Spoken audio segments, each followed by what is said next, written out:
Bonjour à tous et bienvenue dans votre journal des produits de bourse de l'Upside du jeudi 31 mai. Le CAC 40 termine en forte baisse de 2,24%. L'indice parisien a creusé ses pertes tout au long de la séance mais conserve le seuil des 3000 points à 3015 points.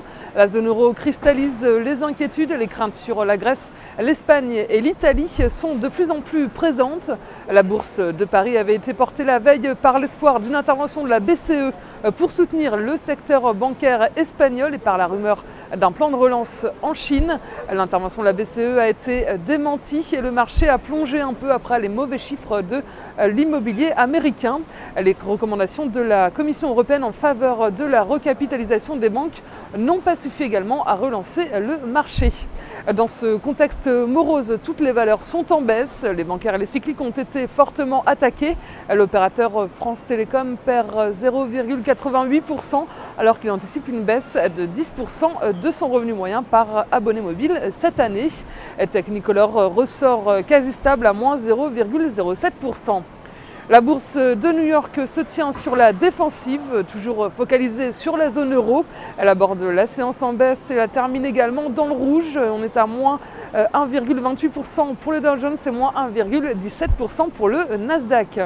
Les investisseurs étaient particulièrement attentifs hier aux déclarations du président de la BCE, Mario Draghi, qui devait s'exprimer à Bruxelles.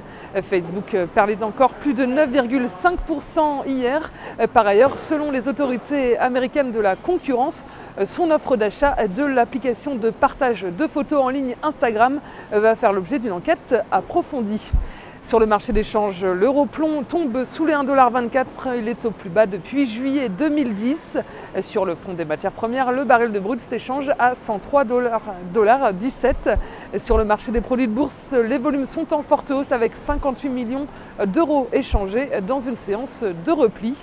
Du côté de la répartition par type de produit, les certificats baissent à 66% des échanges, les varants par contre montent à 34%. Concernant les transactions, les certificats représentent 69% et les varants 31%. Du côté de la répartition par sous-jacent, les indices sont en forte hausse avec 83% du marché, les actions sont en baisse à 16%.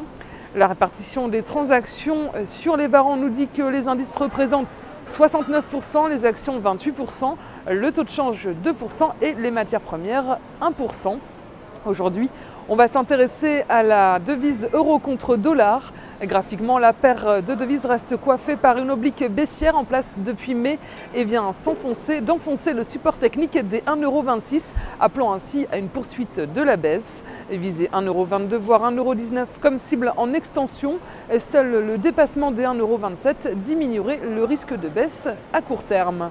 La stratégie qui vous est proposée pour jouer cette paire de devises, c'est l'achat du warrant put euro-dollar à 1846 T d'Unicredit au prix d'exercice d'1,25 $ et d'échéance au 7 septembre 2012. Voilà, c'est tout pour aujourd'hui. Bonne journée et à demain.